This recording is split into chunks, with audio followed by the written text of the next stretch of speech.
اعوذ باللہ من الشیطان اللعین الرجیم بسم اللہ الرحمن الرحیم الحمد للہ الذی ہدانا لہذا وما كنا لنہتدی لولا ان ہدانا اللہ۔ عزیزان محترم، آج ہمارا تیسرا درس ہے اور کل کے درس میں ہمیں یہ پیغام ملا ہے کہ خدا ہمارا امتحان لے گا، یعنی جو مومن ہے خدا اس کا امتحان لے گا، کیونکہ خدا خود قرآن میں یہ کہہ رہا ہے کہ میں امتحان لوں گا۔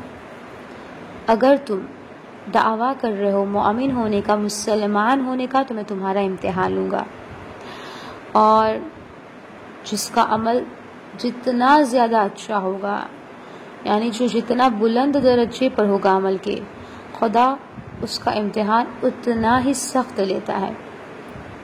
اگر ہم پر مصیبتیں آئی ہے، اگر ہم امتحان میں ہیں، اگر خدا کی جانب سے ہمارے لیے یہ امتحان ہے تو ہمیں گھبرانا نہیں ہے، کیونکہ یہ امتحان خدا کی جانب سے ہمارے لیے ایک تحفہ ہے۔ کیوں؟ کیونکہ خدا کہتا ہے کہ میں ایمان والوں کا امتحان لوں گا، تو اب ہمیں گھبرانا نہیں ہے، یہ خدا نے کہا ہے، اور یقیناً اگر ہم اس امتحان میں صبر کریں، شکر خدا کرے، تو خدا ہمارے درجے کو اور بلند کر دے گا، اور یہ مومن کی نشانی ہے۔ اگر امتحان ہے ہم پر تو یہ مومن کی نشانی ہے۔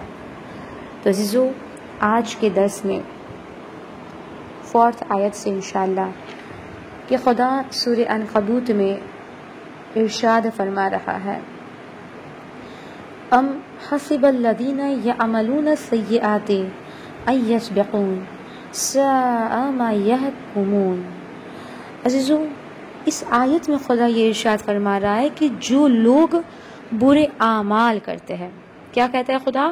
کہ جو لوگ برے اعمال کرتے ہیں، کیا وہ ہمارے قابو سے باہر نکل گئے ہیں؟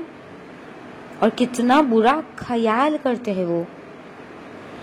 عزیزو، یہ بہت بہت زیادہ اہم آیت ہے، اور زندگی کی ایک حقیقت خدا نے ہمیں سمجھائی ہے اس سے پہلے کی آیت میں کہ میں تمہارا امتحان لوں گا، اور اس آیت میں خدا یہ زندگی کی حقیقت کی طرف اشارہ کر رہا ہے۔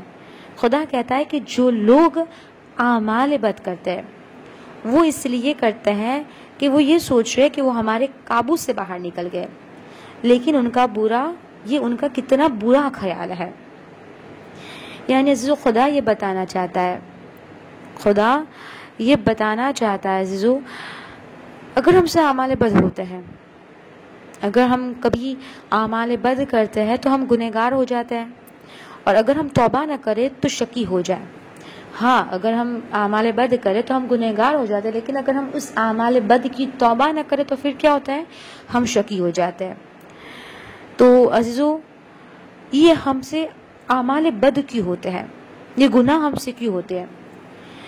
اس لیے یہ ہوتے ہیں کہ ہم اپنی جگہ پر اپنے آپ کو صحیح سمجھ رہے ہوتے ہیں کہ ہم صحیح ہیں، اور سامنے والا سمجھ رہا ہوتا ہے کہ وہ صحیح ہے۔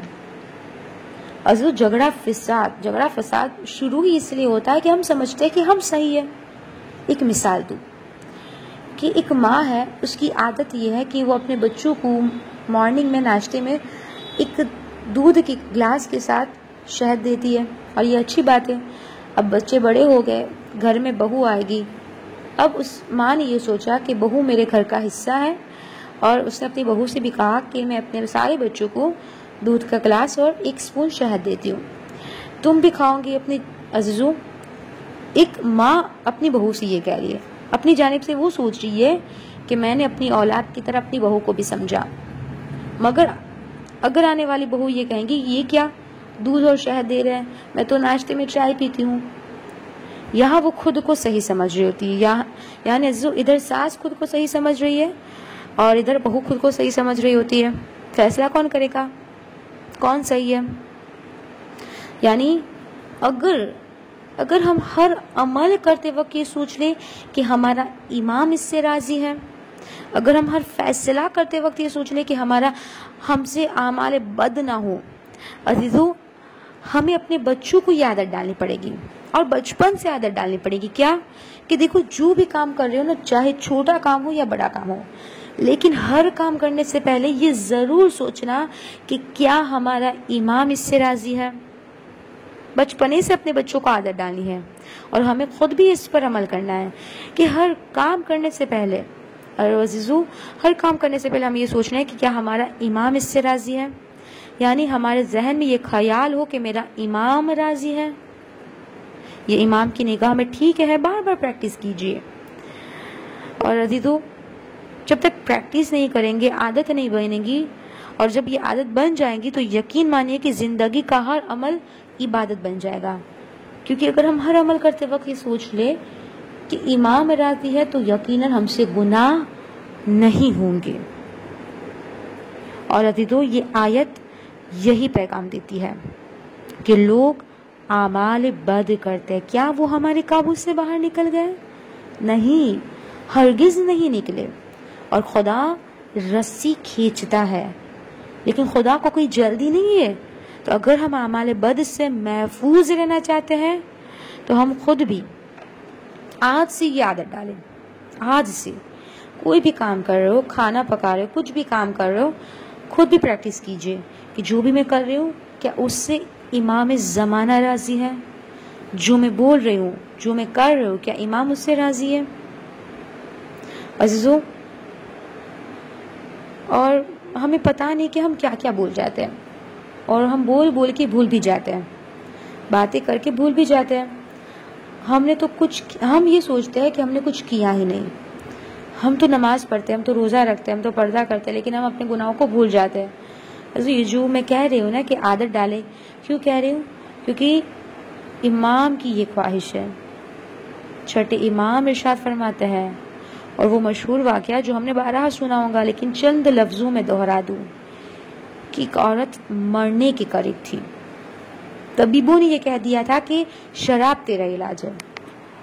وہ چھٹے امام کی خدمت میں آئی اور کہا کہ مولا، طبیبوں نے یہ کہا ہے کہ میرا علاج نہیں ہو سکتا، لیکن اگر ہو سکتا ہے تو وہ صرف اور صرف شراب سے.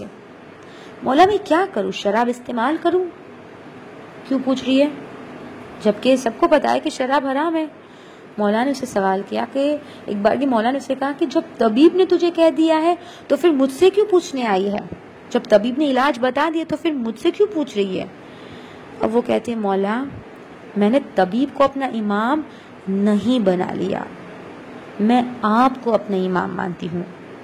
اور میں نے سنا ہے اور آپ سے ہی سنا ہے کہ مولا میدان قیامت میں اپنا نامہ اعمال خود پڑھنا ہوگا، اور جب ہم نامہ اعمال کو پڑھ رہے ہوں گے تو ہر عمل پر فرشتے ہم سے پوچھیں گے کہ تم نے یہ کس کے حکم سے کیا. اے مولا میں اس وقت کیا کہوں گی؟ اور مولا اس لیے میری خواہش ہے کہ میرے نامہ اعمال کو پہلے عمل سے آخری عمل تک فرشتہ پوچھتا جائے اور میں یہ کہتی جاؤں کہ بحکم امام کیا تھا. جب اس نے یہ جملہ کہا تو چھٹے امام خوشی سے کھڑے ہو گئے اور کہا کہ کاش میرا ہر شیعہ ایسا ہو جائے کہ وہ ہر عمل کرتے وقت یہ سوچ لے کہ مجھے میدان قیامت میں جواب دینا ہے.